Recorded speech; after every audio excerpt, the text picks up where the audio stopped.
সকলে বলি আলহামদুলিল্লাহ। মহান রব্বুল আলামিনের দরবারে আলিশানে অসংখ্য অগণিত শুকর গুজার করছি যে মহান মুনিব আল্লাহ সুবহানাহু ওয়া তাআলা আপনাকে আমাকে পবিত্র জুমার দিনে, পবিত্র রজব মাসের শ্রেষ্ঠতম একটি দিন, পবিত্র জুমার দিনে আল্লাহ সুবহানাহু ওয়া তাআলা আপনাকে আমাকে আল্লাহর ঘর মসজিদে আসার বসার তৌফিক দান করেছেন। সেজন্য রব্বুল ইজ্জাতের দরবারে কালিমাতু শুকর আদায় করে আবার বলি আলহামদুলিল্লাহ। আরো জোরে বলি আলহামদুলিল্লাহ। সমস্ত প্রশংসা কার? জোরে বলুন কার? যিনি আমাদেরকে সৃষ্টি করেছেন, যিনি আমাদের খালেক, যিনি আমাদের মালিক, যিনি আমাদেরকে এই পৃথিবীর মধ্যে মর্যাদার শ্রেষ্ঠতম মুকুট যিনি আমাদেরকে দান করেছেন, তিনি কে? জোরে বলুন তিনি কে? আল্লাহ সুবহানাহু ওয়া তাআলা। আল্লাহ সুবহানাহু ওয়া তাআলা তিনি এমন একজন রব, তিনি এমন একজন সৃষ্টিকর্তা, তিনি এমন একজন মালিক, তিনি যেখানে কিছুই নাই সেখান থেকে শুরু করেন। তার নাম কি? আল্লাহ। তার নাম কি? আল্লাহ সুবহানাহু ওয়া তাআলা। তিনি যেখানে ইচ্ছা শুরু করেন, যেখানে ইচ্ছা তিনি বন্ধ করে দেন। এই ক্ষমতা শুধুমাত্র কার আছে? আল্লাহ পাকের। আল্লাহ রাব্বুল আলামিন বলেন, আমি এমন একজন স্রষ্টা, আমি এমন একজন মালিক, আমি এমন একজন ক্রিয়েটর যে আমি যেখান থেকে ইচ্ছা শুরু করি আবার যেখান থেকে ইচ্ছা বন্ধ করে দেই। এই ক্ষমতা কার? আল্লাহ পাকের। আল্লাহ রাব্বুল আলামিন পৃথিবীকে মানুষ দিয়ে আল্লাহ পাক পৃথিবীকে সাজাবেন। এই জন্য সর্বপ্রথম মানুষ এবং নবী এবং রসুল। জোরে কন্যা সুবহানাল্লাহ। সর্বপ্রথম মানুষ, নবী এবং কি? রসুল। হযরত আদম আলাইহিস সালামকে আল্লাহ রাব্বুল আলামিন সৃষ্টি করেছেন। আপনার অনেক এই সম্পর্কে অনেক আলোচনাও শুনেছেন, কিন্তু আদম আলাইহিস সালামকে যে আল্লাহ পাক সৃষ্টি করেছেন, আদমের কোনো বাবা আছে? মা আছে? আদম আলাইহিস সালামের আগে পৃথিবীতে কোনো মানুষ ছিল? ছিল না। আল্লাহ রাব্বুল আলামিন হযরত আদম আলাইহিস সালামকে 4টি উপাদান দিয়ে আল্লাহ পাক সৃষ্টি করেছেন। কয়টি? আব, আতশ, খাক, বাত, আগুন, পানি, মাটি, বাতাস। এই 4টি উপাদান দিয়ে আল্লাহ রাব্বুল আলামিন হযরত আদম আলাইহিস সালামকে সৃষ্টি করেছেন। এরপর আল্লাহ রাব্বুল আলামিন আদম আলাইহিস সালাম থেকে হযরত হাওয়া আলাইহিস সালামকে সৃষ্টি করেছেন। কার থেকে? আদম আলাইহিস সালাম থেকে হযরত হাওয়া আলাইহিস সালামকে আল্লাহ পাক সৃষ্টি করেছেন। প্রথম সৃষ্টি করলেন যার কোনো অস্তিত্ব নাই, সেখান থেকে আল্লাহ পাক অস্তিত্ব দিলেন। অস্তিত্ব দিয়ে একটি মানুষ বানালেন, সেই মানুষ থেকে আবার আরেকটি মানুষ বানালেন। জোরে কন্যা সুবহানাল্লাহ। ক্রমান্বয়ে আল্লাহ পাক আদম বানালেন, হাওয়াও বানালেন। এরপর থেকে আল্লাহ রাব্বুল আলামিন পৃথিবীতে মানুষের ক্রমধারা তৈরি করে দিলেন। এখন যে মানুষগুলো পৃথিবীতে আসছেন, এখন যারা আছেন, কিয়ামত পর্যন্ত যারা থাকবেন, আসবেন, তাদের সৃষ্টির প্রক্রিয়া এটা কি আদমের মতো? জোরে বলুন, এটা কি আদম আলাইহিস সালামের মতো? আদম আলাইহিস সালামের মতো নয়, এটার প্রক্রিয়া ভিন্ন। আল্লাহ রাব্বুল আলামিন একটা প্রক্রিয়া করে দিয়েছেন। আমি এমন একজন রব যেখানে কিছুই ছিল না সেখানে আমি মানুষ বানাইলাম, শুধু মানুষই বানাই নাই, সেখানে রুহু দিয়েছি। সেই রুহু থেকে আমি যখন তাকে জান্নাতের মধ্যে রাখলাম, জান্নাতের মধ্যে রাখার পর দেখলাম আদমের সঙ্গে তার আরেকজন সঙ্গীর প্রয়োজন। তখন আল্লাহ সুবহানাহু ওয়া তাআলা হযরত আদম আলাইহিস সালামের বাম পাজর থেকে একটি হাড় নিয়ে হযরত হাওয়া আলাইহিস সালামকে বানালেন। জোরে কন্যা সুবহানাল্লাহ। আল্লাহ রাব্বুল আলামিন, আমি ওদিকে কথা বলছি না, আমার আলোচনা হলো আজকে মিরাজ সম্পর্কে। আল্লাহ পাক পৃথিবীতে যে মানুষ বানালেন, এই ক্রমধারা যে তৈরি করলেন, যুগে যুগে অসংখ্য মানুষ আল্লাহ পাক তৃতীয় স্টেপ, তৃতীয় ক্রমধারা, যেটা মা এবং বাবার মাধ্যমে চলমান, চলছে, চলতেই থাকবে কিয়ামত পর্যন্ত, ঠিক কিনা? এই যে তৃতীয় ক্রমধারায় পৃথিবীতে আজকে প্রায় 800 কোটি মানুষ। এই 800 কোটি মানুষের মধ্যে আল্লাহ রাব্বুল আলামিন এর আগ পর্যন্ত পৃথিবী সৃষ্টি হয়েছে 5 লক্ষ কোটি বছর। বিজ্ঞান একটা ধারণা দিয়েছে পৃথিবীর বয়স কত? 5 লক্ষ কোটি বছর। এই 5 লক্ষ কোটি বছর পর্যন্ত পৃথিবীতে মানুষ আসা যাওয়া করছে, ঠিক কিনা? এই যে 5 লক্ষ কোটি বছর যদি মানুষ আসা যাওয়া করে, বর্তমান সময়ে পৃথিবীতে মানুষ অবস্থান করছেন প্রায় 800 কোটি মানুষ। জোরে কন্যা সুবহানাল্লাহ। এই 800 কোটি মানুষের মধ্য থেকে আল্লাহ রাব্বুল আলামিন এই পৃথিবীতে সব মানুষদেরকে, পৃথিবীতে যত মানুষ এসেছেন, যারা আছেন, কিয়ামত পর্যন্ত যারা আসবেন, সব মানুষদেরকে আল্লাহ পাক হিদায়াতের একটি পথ, আল্লাহ পাক একটি সিরাতুল মুস্তাকিম, জান্নাতে যাওয়ার জন্য একটি সঠিক পথ দিয়েছেন। জাহান্নাম থেকে বাঁচার জন্য আল্লাহ রাব্বুল আলামিন একটি পথ রেখেছেন। এই পথটার নাম হলো সিরাতুল মুস্তাকিম। যেই পথটা হলো আল্লাহ রাব্বুল আলামিন যে তার রাসূলেরা, তার নবীরা, তার পয়গাম্বরেরা, তার ওলামা ওরাসা আম্বিয়া যারা ছিলেন, সব মানুষরা যেই পথের জন্য যুগে যুগে তারা রক্ত দিয়েছে, জীবন দিয়েছে, কষ্ট করেছে, পরিশ্রম করেছে, একটাই কারণ, যে যারা পথ ভুলে গিয়েছে ওই মানুষদেরকে সঠিক পথের নিশান দেখে দেওয়া, ঠিক কিনা? হযরত আদম আলাইহিস সালাম একজন নবী। এমন ভাবে আল্লাহ রাব্বুল আলামিন এই সব জাতিকে আল্লাহ পাক হিদায়াত দেওয়ার জন্য যুগে যুগে অসংখ্য নবী রাসূল পাঠিয়েছেন। এর মধ্যে আপনার নবী, আমার নবী, সকল নবীদের নবী, ইমামুল আম্বিয়া, রাহাতুল আলামিন, আশিক মুস্তাফা নবী মুহাম্মদুর রাসূলুল্লাহ সাল্লাল্লাহু আলাইহি সাল্লামকে আল্লাহ পাক সব নবীদের উপর, সব রাসূলদের উপর আল্লাহ পাক যাকে মর্যাদা দিয়েছেন, তিনি হলেন আমাদের নবী, নবী মুহাম্মদুর রাসূলুল্লাহ সাল্লাল্লাহু আলাইহি সাল্লাম। আল্লাহ রাব্বুল আলামিন সব নবীদের উপরে আমাদের নবীকে আল্লাহ পাক মর্যাদা দিয়েছেন। এটা কি সন্দেহ আছে নাকি? জোরে বলুন, সন্দেহ আছে? সন্দেহ নাই। যদি কেউ সন্দেহ করে তাহলে সে কি ঈমানদার হবে? জোরে বলুন, ঈমানদার হবে? হবে না। আল্লাহ রাব্বুল আলামিন আমার নবীকে এই রজব মাসে, আমরা জানি আরবি 12টি মাস, এই 12টি মাসের মধ্যে রজব মাস একটি বরকতের মাস। এই মাসে যুদ্ধ করা হারাম। কি করা হারাম? যুদ্ধ করা হারাম। কেউ যদি ইচ্ছাকৃত ঝগড়া করে কবিরা গুনাহ, মারামারি করা যাবে না, রাহাজানি করা যাবে না। আল্লাহর রাসূল বলেছেন রজব মাস, শাবান মাস, রমজান মাস, জিলহজ মাস।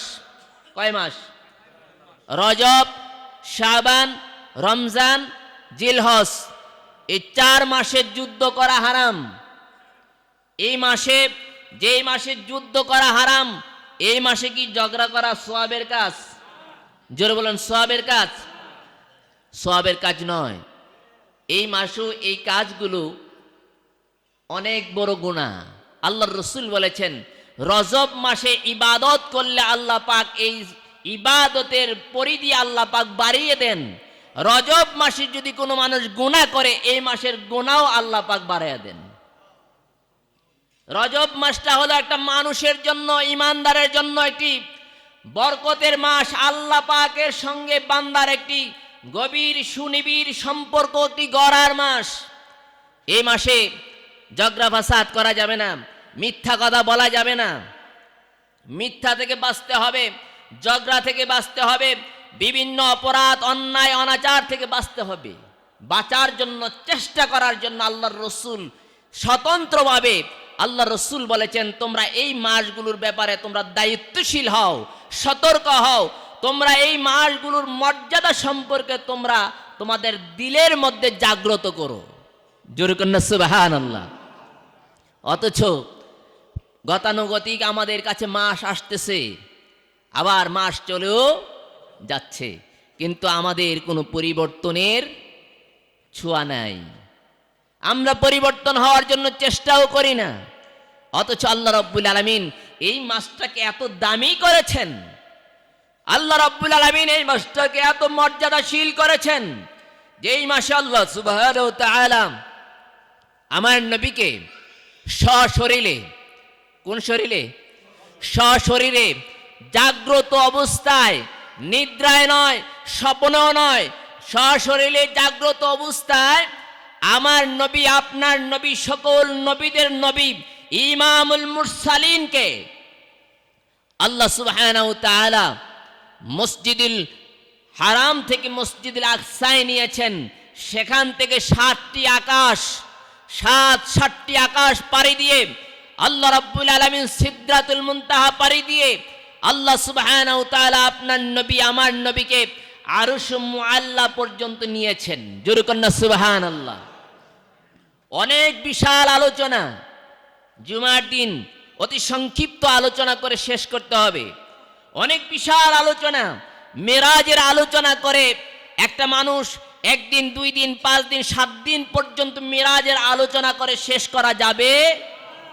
আল্লাহ সুবহানাহু ওয়া তাআলা এটার ভিতরে তার কুদরতের যতগুলো মাকাম আছে, আল্লাহ রাব্বুল আলামিনের কুদরতি যত জগৎ আছে, আল্লাহ রাব্বুল আলামিন কুদরতি যত স্তর রেখেছেন, সৃষ্টির মধ্যে যত কাইফিয়ত রেখেছেন, সৃষ্টির মধ্যে যত আখলাক আছে, সৃষ্টির মধ্যে যত সুরত আছে, আল্লাহ রাব্বুল আলামিন পবিত্র মেরাজের রজনীতে আল্লাহর রসুলের সঙ্গে স্বচক্ষে আল্লাহ পাক সজ্ঞানে আমার রসুলকে সবগুলো সৃষ্টির সঙ্গে, সবগুলো সৃষ্টির আখলাক, সবগুলো সৃষ্টির চরিত্র আল্লাহ সুবহানাহু ওয়া তাআলা আমার রসুলকে দেখিয়েছেন, বুঝিয়েছেন, শিখিয়েছেন। জোরে কন্যা সুবহানাল্লাহ। অথচ এত বিশাল একটি লম্বা সময়, এত বিশাল একটি লম্বা সময়, যেই সময়টা পৃথিবীর মানুষের কাছে কোনো সময় বলে কোনো বিবেচিত হচ্ছে না। কারণ আমার নবী যখন পৃথিবী থেকে উঠেছেন, মসজিদুল হারাম থেকে যখন রওনা করেছেন মসজিদে আকসা পর্যন্ত, এই একটি সময়, এই সময়টাও তদানীন্তন সময়ের 3 মাসের পথ ছিল। কয় মাসের? 3 মাসের একটি পথ। শুধু দুনিয়াতেই এক দেশ থেকে আরেক দেশ, মসজিদুল হারাম থেকে মসজিদুল আকসা, বাইতুল্লাহ থেকে জেরুজালেম, মক্কা থেকে জেরুজালেম, এতটুকু একটি পথ তদানীন্তন সময়ে 3 মাসের একটি পথ। আল্লাহ রাসূল সাল্লাল্লাহু আলাইহি সাল্লাম, আল্লাহ রাব্বুল আলামিন আমার নবীর শান, মান, মর্যাদা, আল্লাহ পাক তাকে কেমন নবী বানিয়েছেন, শুধু এটাকে মানব জাতি উপলব্ধি করার জন্য, মানব জাতির দিলে যেন জাগ্রত হয়। তোমরা যাকে বলো তোমার মতো, তোমরা যাকে মনে করো তোমার মতো, আমার মতো, আসলে কি আমার মতো তোমার মতো কিনা একটু তোমরা উপলব্ধি করো। জোরে কন্যা সুবহানাল্লাহ। আমরা পৃথিবীতে বসবাস করি, আমরা উপরের দিকে উঠি, প্লেনে, রকেটে, হেলিকপ্টারে, ঠিক কিনা? কোন দিকে উঠি? উপরের দিকে। এটা আবার প্যাকড করা থাকে চতুর্দিকে, এমনভাবে প্যাকড করা থাকে, এটার ভিতরে কোনোভাবে বাহিরের কোনো হাওয়া ভিতরে প্রবেশ করতে পারবে না। যদি করে থাকবে না, কি হবে? দুর্ঘটনা ঘটবে, প্রচন্ড আকারে দুর্ঘটনা ঘটবে। অথচ রাসূল করিম সাল্লাল্লাহু আলাইহি সাল্লাম বিজ্ঞান বলেন, বিজ্ঞান এটাকে আবিষ্কার করেছে, গবেষণা করেছে যে আল্লাহর রাসূল সাল্লাল্লাহু আলাইহি সাল্লাম যে মেরাজে গেলেন, আর বর্তমান যে বাহনগুলো উপরের দিকে যায়, এই বাহনগুলো এমন একটি স্তরের মধ্যে গিয়ে উপনীত হয় যে স্তরটার নাম হলো মধ্য আকর্ষণ শক্তি। কি শক্তি? মধ্য আকর্ষণ। এটা বিমান, আমাদের দেশ থেকে যে বিমানগুলো বিভিন্ন দেশে যায়, এই বিমানগুলো 33,000 ফিট, কত ফিট? 33,000 ফিট উপরে যখন চলে যায়, এটা মধ্য আকর্ষণ শক্তির মধ্যে ঢুকে যায়, তখন এই বিমানটা নিচে নামে না, উপরেও যায় না, এটা একটি স্তরের মধ্যে চলতে থাকে। এটা একটা স্তরের মধ্যে চলতে থাকে।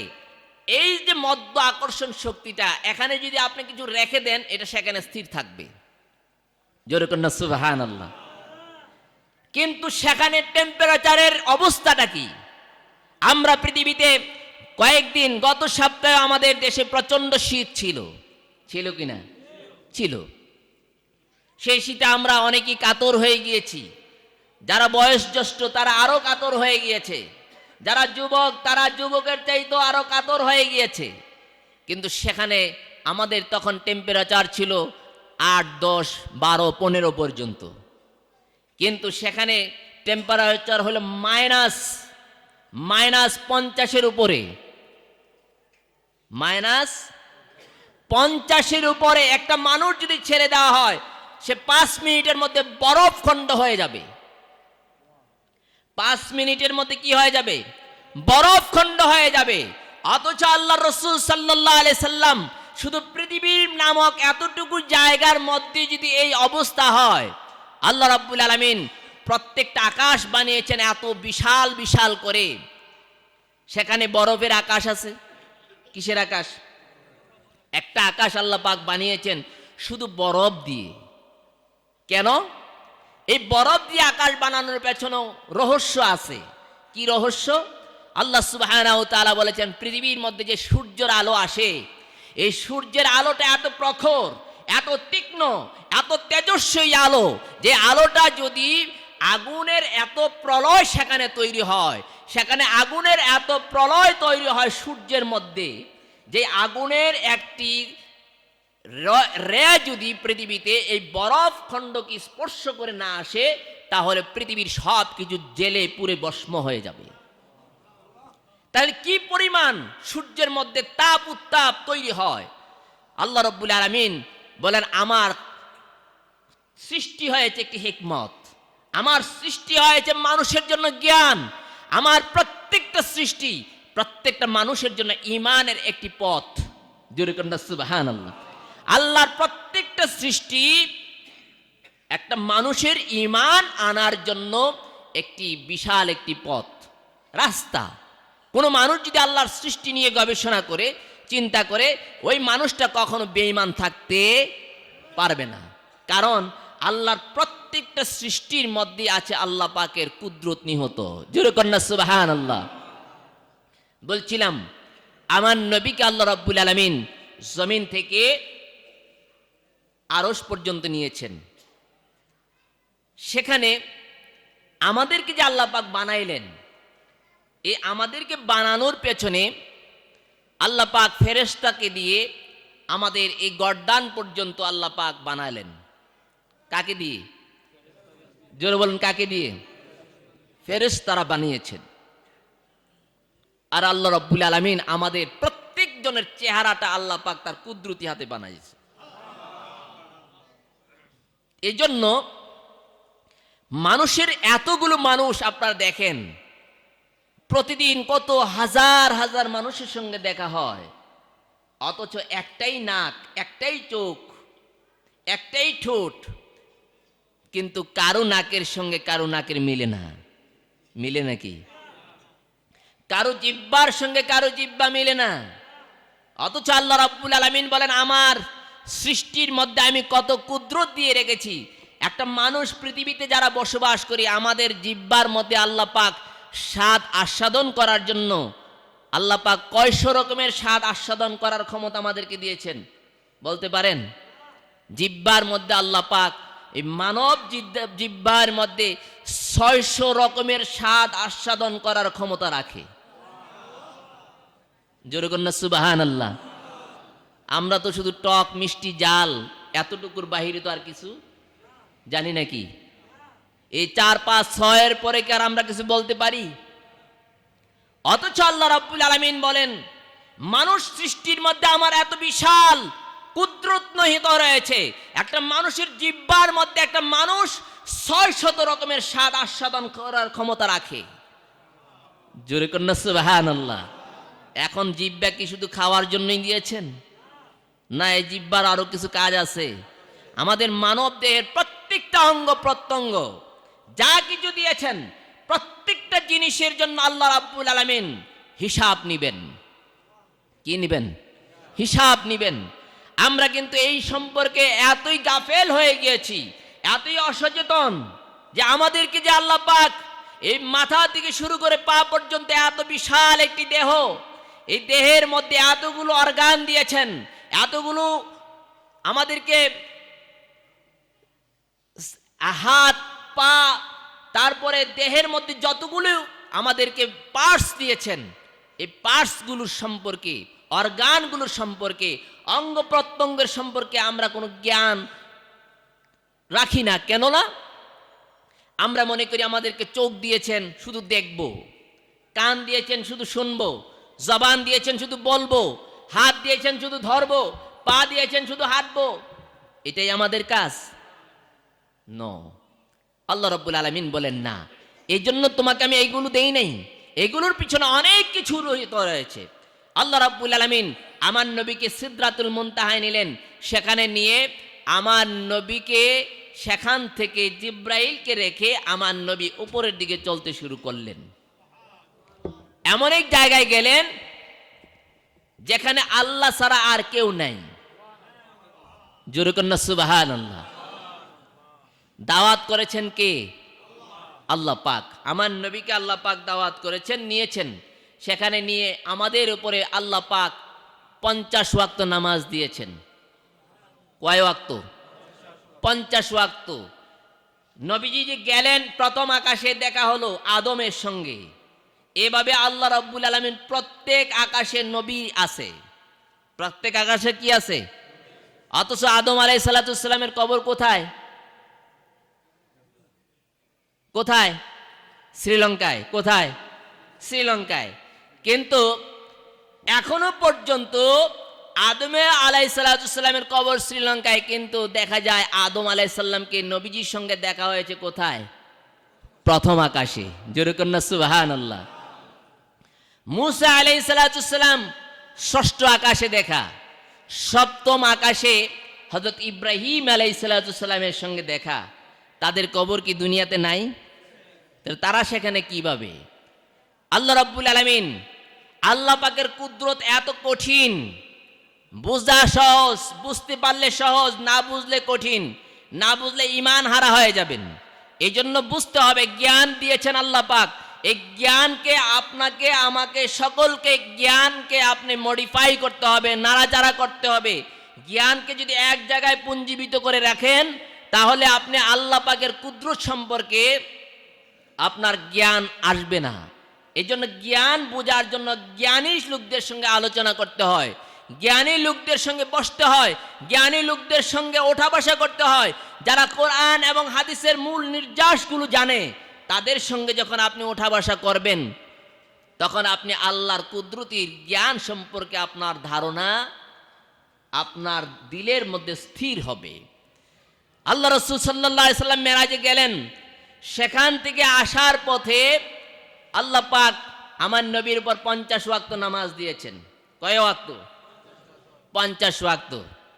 নবীজি খুশি হলেন যে আল্লাহ পাক আমাকে, আমার উম্মতকে 50 ওয়াক্ত নামাজ দিয়েছেন। নবীজি খুশি মনে চলে আসছেন। ষষ্ঠ আকাশে আসার পর মুসা আলাইহিস সালামের সঙ্গে দেখা। তিনি বললেন, আপনি তো আল্লাহর সঙ্গে দেখা করেছেন, কথা বলেছেন, কিন্তু আল্লাহ পাক আপনাকে কি দিয়েছেন? তিনি বললেন, আল্লাহ পাক আমাকে 50 ওয়াক্ত নামাজ দিয়েছেন। এই যে 50 ওয়াক্ত নামাজ, মুসা আলাইহিস সালাম বললেন পারবে না, আপনি কমায় আনেন। নবীজি আসা যাওয়া করলেন 9 বার। কতবার? 9 বার। তিনি 9 বারে 45 ওয়াক্ত নামাজ কমালেন। 5 ওয়াক্ত নামাজ। মুসা আলাইহিস সালাম বললেন, এটাও আমার ভিতরে সন্দেহ জাগে, আপনার উম্মত যেই দুর্বল হবে, এই 5 ওয়াক্ত নামাজ কি আদায় করতে পারবে কিনা, এটাও যদি আপনি কমায় আনতেন। নবীজি বলেন, আমি আর যেতে পারবো না, আমি দোয়া করব আমার উম্মত যেন 5 ওয়াক্ত নামাজ পড়তে পারে। জোরে কন্যা সুবহানাল্লাহ। আল্লাহর রাসূল বলেছেন, আমার কোন উম্মত যদি 5 ওয়াক্ত নামাজ পড়ে, আল্লাহ রাব্বুল আলামিন 50 ওয়াক্তের নামাজের সওয়াব দান করবেন। এখন নামাজ পড়ার জন্য আমাদের এই অর্গানগুলো কাজে লাগে কি লাগে না? জোরে বলেন, লাগে কি লাগে না? এর মধ্যে সবচেয়ে শ্রেষ্ঠ অর্গান হলো কপাল। সবচেয়ে শ্রেষ্ঠ অর্গান কি? জোরে বলুন কি? এই কপাল। আপনি পৃথিবীর সব অঙ্গ প্রত্যঙ্গ সব জায়গায় আপনি ইউজ করতে পারেন, কিন্তু আপনি কপাল অন্য কোথাও আপনি ব্যবহার করতে পারবেন না। এটা নিষেধ। কেন? এটা কেবলমাত্র শুধুমাত্র আল্লাহর জন্য খাস। কার জন্য খাস? আল্লাহর জন্য খাস। এই জন্যই পৃথিবীর কোন সৃষ্টির কাছে, পৃথিবীর কোন মানুষের কাছে এই কপাল ঠেকিয়ে সেজদা করা জায়েজ নাই, হারাম। আল্লাহ ব্যতীত কারো কাছে সিজদা করা যাবে না, জায়েজ নাই, হারাম, প্রকাশ্য শিরিক। এই কাজ যারা করে তাদের ঈমান থাকবে না। এই কাজ যদি কেউ করে, কি থাকবে না? জোরে বলুন, কি থাকবে না? ঈমান থাকবে না। কপাল একমাত্র খাস কার জন্য? আল্লাহর জন্য। এই জন্য আল্লাহ রাব্বুল আলামিন বলেন, এটা আমি নিজ হাতে বানিয়েছি, এটা আমার জন্য খাস, এটা আমি ছাড়া অন্য কারো কাছে এটা নত হতে পারবে না। এই যে আমাদের দেহের মধ্যে এতগুলো অর্গান দিয়েছেন, চক্ষু দিয়েছেন, এটার 2টা দিক আছে। আপনি প্রত্যেকটা অঙ্গের 2টা দিক। কয়টা দিক? 2টা। আপনার কপাল দিয়েছেন, এই কপাল দিয়ে আপনি আল্লাহকে সিজদা করতে পারেন, আবার ইচ্ছে করলে আপনি সিজদা না করেও থাকতে পারেন, ঠিক কিনা? এখন যারা নামাজ পড়ে আর যারা নামাজ পড়ে না, যারা সিজদা করে আর যারা সিজদা করে না, দুইজনকে একরকম? জোরে বলুন, দুইজনকে একরকম? কখনো দুইজন একরকম হতে পারে না। কারণ যারা সিজদা করে তারা আল্লাহ পাকের বন্ধু, আর যারা সিজদা করে না তারা আল্লাহ পাকের নাফরমান বান্দা। নাফরমান আর বন্ধু কখনো এক হতে পারে না। যারা সিজদা করেছে তারা নিঃসন্দেহে আল্লাহ পাকের কুদরতি কদমেই সিজদা করে। হাদিস শরীফের মধ্যে এসেছে, রাসূল করিম সাল্লাল্লাহু আলাইহি ওয়াসাল্লাম বলেছেন, কোন মানুষ যখন নামাজের মধ্যে দাঁড়িয়ে যায়, নামাজের মধ্যে যখন দাঁড়ায়, ওই নামাজের মধ্যে দাঁড়ানো ব্যক্তি এমন ভাবে আল্লাহ পাক তাকে পবিত্র করে দাঁড় করান। আল্লাহর রাসূল বলেন, কোন মানুষ যখন মসজিদের মধ্যে প্রবেশ করে, আপনারা যারা মসজিদে এসেছেন, এই আসার পথে মসজিদের দরজা আছে না? জোরে বলুন, দরজা আছে কিনা? না দরজা ছাড়া কেউ ঢুকেছেন? গেট ছাড়া কেউ ঢুকেছেন? এই যে গেটগুলো যদি আপনারা ঢুকছেন, আল্লাহর রাসূল বলেছেন প্রত্যেকটা গেটের মধ্যে আপনি যেই গেট দিয়ে ঢুকেন, প্রত্যেকটা গেটের মধ্যে আল্লাহ পাক আকাশ থেকে আজকে নতুন একটি টিম আল্লাহ পাক পৃথিবীতে পাঠান, ফেরেশতাদের একটি টিম পাঠান। প্রত্যেকটা মসজিদের গেটের মধ্যে ওই ফেরেশতারা দাঁড়িয়ে যায়। দাঁড়ানোর পর তারা যখন, মানুষ যখন ঘর থেকে বের হয় নামাজ পড়ার উদ্দেশ্যে, জুমা পড়ার উদ্দেশ্যে, জুমাটা আল্লাহ পাকের কাছে স্পেশাল একটি নামাজ। এই নামাজের ব্যাপারে আল্লাহ রাব্বুল আলামিন স্বতন্ত্রভাবে আয়াত নাজিল করেছেন। আল্লাহ রাব্বুল আলামিন বলেছেন, ইয়া আইয়ুহাল্লাযীনা আমানু ইযা নুদিয়া লিস-সালাতি মিন ইয়াউমিল জুমআ ফাসআউ ইলা যিকরিল্লাহি ওয়া যারুল বাইব।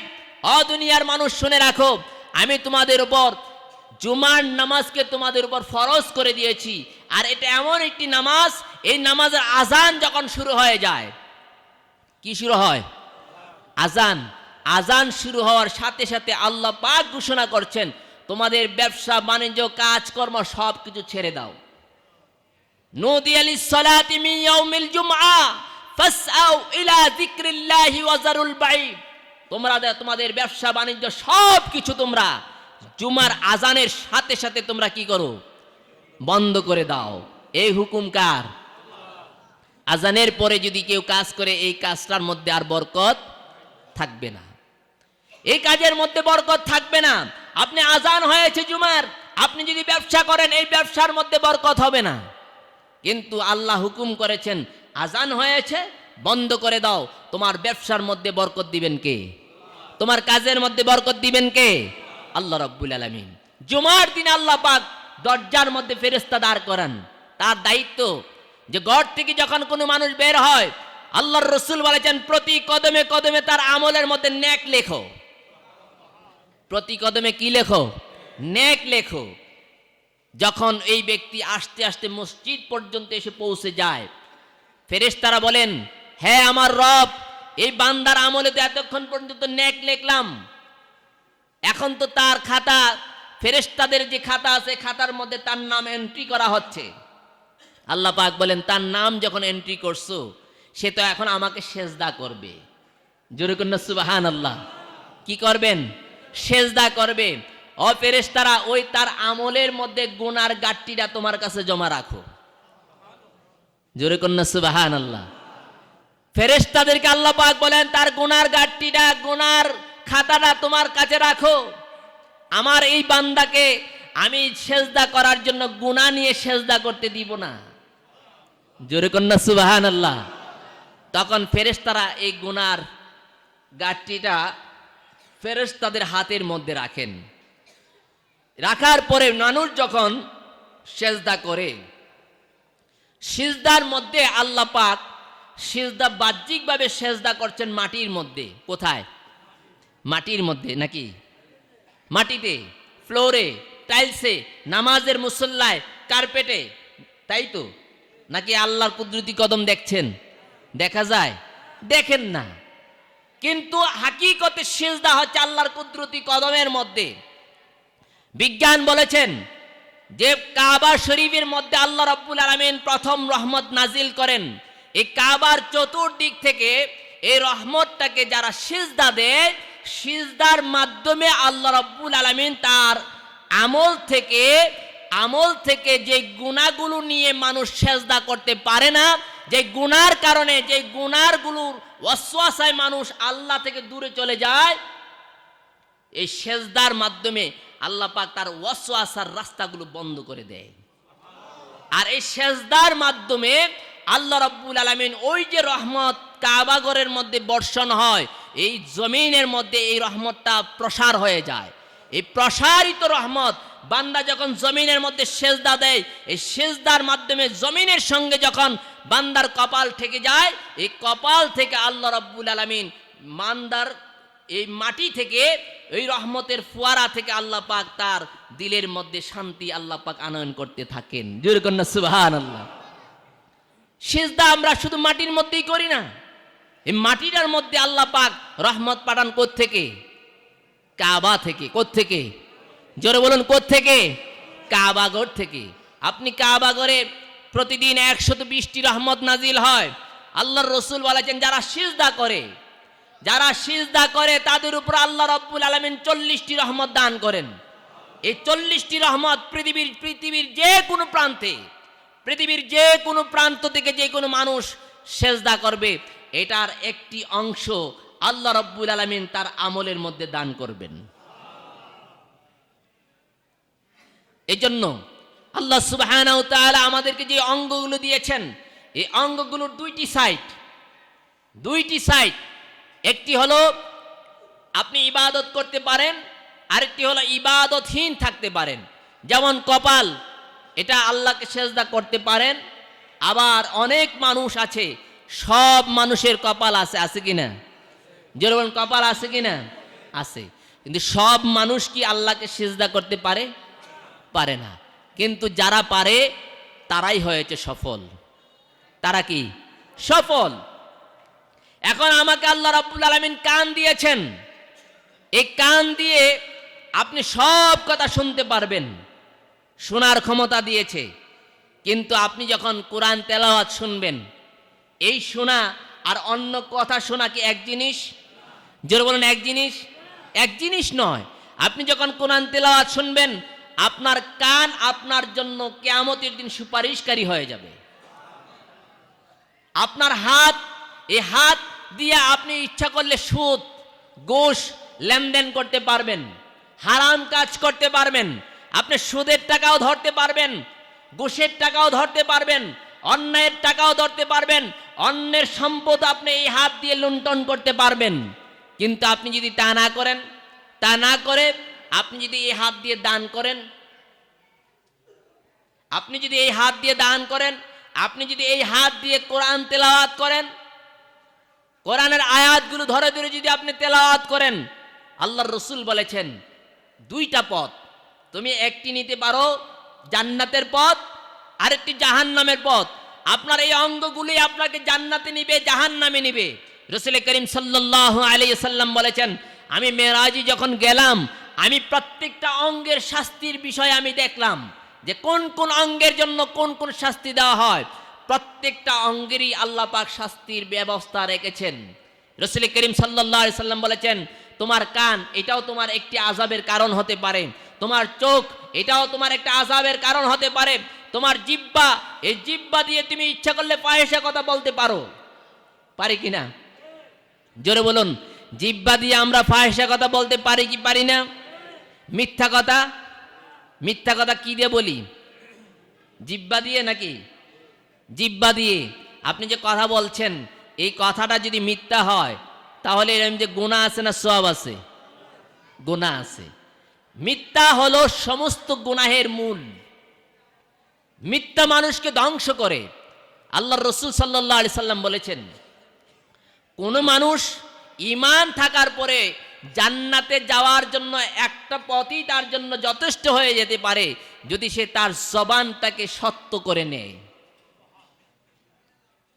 আপনার জবানটা যদি সত্য হয়ে যায়, তাহলে আপনাকে জান্নাতে যাওয়ার জন্য একটি রাস্তা সহজ হয়ে যায়। আমরা কথায় কথায় মিথ্যা কথা বলি, অথচ রাসূল করিম সাল্লাল্লাহু আলাইহি সাল্লাম বলেছেন, যারা মিথ্যা বলল সে যেন তার আমলকে ধ্বংস করে ফেললো, সে যেন তার আমলকে ধ্বংস করে ফেললো। আমরা কি আমল ধ্বংস করতে চাই, না আমল নিয়ে আল্লাহ রাব্বুল আলামিনের দরবারে দাঁড়াতে চাই? কি চাই? আমল নিয়ে দাঁড়াতে চাই। এজন্য আমল অনেক দামি জিনিস। আমাদের অঙ্গগুলো, আমাদের প্রত্যেকটা অঙ্গের অনেক দায়িত্ব আছে, অনেক কাজ দিয়েছেন, অনেক কাজ দিয়ে আল্লাহ পাক আমাদেরকে এই পৃথিবীতে পাঠিয়েছেন। আমরা শুধু দিন আসবে রাত যাবে আর আমরা সারা দিন কাজকর্ম করব, এই জন্যই আল্লাহ পাক আমাদেরকে পাঠান নাই। আল্লাহ পাক আমাদেরকে আল্লাহর অনেকগুলো দায়িত্ব দিয়ে আমাদের পৃথিবীর সকল মানুষকে আল্লাহ পাক দায়িত্ব দিয়েছেন। যারা দায়িত্ব পালন করে তারা আল্লাহর কাছে সবচেয়ে প্রিয় বান্দা হয়ে যায়। জবান, এই মুখ দিয়েছেন, এই মুখ দিয়ে শুধু অনর্থক কথা বললেই হবে না, এই মুখ দিয়ে আল্লাহকে ডাকতে হবে। দিন রাত, সকাল সন্ধ্যাবেলা এই জবান দিয়ে আল্লাহকে ডাকতে হবে, ঠিক কিনা? আল্লাহকে ডাকা লাগবে। একটা মানুষ মৃত্যুর পর সে অসহায় হয়ে যায়, তার জবান থাকার পরে সে কথা বলতে পারে না, হাত থাকার পরে সে হাত নাড়তে পারে না, পা থাকার পরেও সে পা নাড়তে পারে না, চক্ষু থাকার পরেও চক্ষু খুলতে পারে না।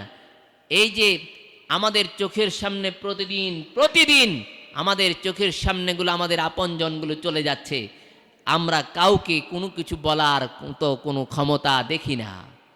এজন্য সময় যতক্ষণ আছে, পৃথিবী যতক্ষণ আমাদেরকে এই পৃথিবীতে থাকার জন্য অনুমোদন আল্লাহ পাক দিয়েছেন, এই ততক্ষণ পর্যন্ত যেন আমরা আল্লাহকে ডাকতে পারি, আল্লাহর ইবাদত করতে পারি, আল্লাহর গোলামি করতে পারি, আল্লাহর দাসত্ব করতে পারি, সেদিকে আমাদেরকে সজাগ দৃষ্টি রাখা প্রয়োজন আছে, ঠিক কিনা? মেরাজ আমাদেরকে নামাজের সবচেয়ে বড় উত্তম হাদিয়া হলো নামাজ। একটা মুমিনের জন্য নামাজের চাইতে উত্তম আর কোনো জিনিস হতে পারে না। এজন্য আল্লাহ রাব্বুল আলামিন মেরাজ আমার নবীজির উপরে দিয়েছেন, যে এই মেরাজের মাধ্যমে আপনার উম্মতেরা আমার সঙ্গে সাক্ষাৎ লাভ করবে। জোরে কন্যা সুবহানাল্লাহ। এই মেরাজের মাধ্যমে আল্লাহর সঙ্গে বান্দার একটি সম্পর্ক গভীর হবে। এই জন্য আল্লাহ সুবহানাহু ওয়া তাআলা আমাদের উপর নামাজ দিয়েছেন। নামাজ একমাত্র ইবাদত, যে ইবাদতের মাধ্যমে একটা মানুষ আল্লাহর কাছে সবচেয়ে বেশি দামি হয়, আল্লাহর কাছে সবচেয়ে বেশি প্রিয় হয়, আল্লাহর কাছে সবচেয়ে বেশি পছন্দনীয় হয়। একটার মাধ্যম, এই মাধ্যমটা হলো নামাজ। আমরা নামাজ চাই কি চাই না? শুধু শুক্রবার দিন নামাজই নয়, নামাজ একটা ঈমানদারের জন্য দৈনিক 5 ওয়াক্ত নামাজ ফরজ। আমরা সকলে নামাজ পড়ব, কারণ আপনার কবরে আমি যাব না, আমার কবরে আপনি যাবেন না। যার যার আমল তার তার কবর। আপনি যা করে যাবেন, আপনি যা করবেন তা নিয়ে আপনাকে কবরে যেতে হবে। আমরা দুনিয়ার জমিনে থাকতে এটার মর্ম বুঝি না, যে আমি যখন কবরে রেখে দেওয়া হবে আমার সঙ্গে কে যাবে? কেউ যাবে না। কিন্তু আপনি যদি নামাজ পড়ে যান, আল্লাহ রসুল বলেছেন আস-সালাতু বুরহানুন, নামাজ হয়েছে একটি আলো, বিশাল আলো। কিয়ামতের দিন কবরে যখন একটা মানুষ যখন মৃত্যুবরণ করে, তাকে যখন কবরে রেখে দেওয়া হয়, আমরা বলি অন্ধকার কবরে তাকে রেখে আসলাম। আল্লাহর রসুল বলেছেন না, তুমি অন্ধকার কবর মনে করো না। নামাজ হয়েছে আস-সালাতু বুরহানুন, নামাজ হয়েছে তোমার কবরের জন্য আলো স্বরূপ। জোরে কন্যা সুবহানাল্লাহ। কবরের মধ্যে যদি আলো জ্বলে, কবরের মধ্যে যদি আলো জ্বলে যায়, তো ওই ব্যক্তি নামাজ যারা কবরের মধ্যে থাকবে তার কোনো ভয় আছে নাকি?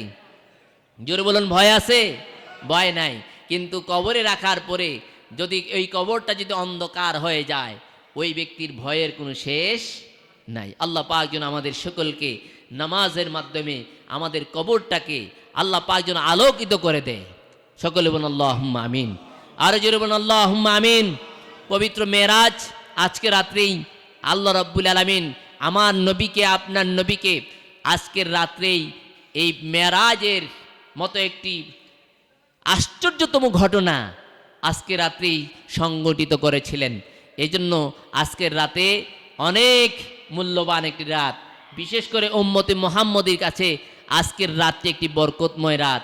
কারণ আল্লাহ পাক কোনো নবী রাসূলকে আল্লাহ পাক সশরীরে আল্লাহ পাকের দরবার পর্যন্ত, আরশ মুআল্লা পর্যন্ত নেন নাই।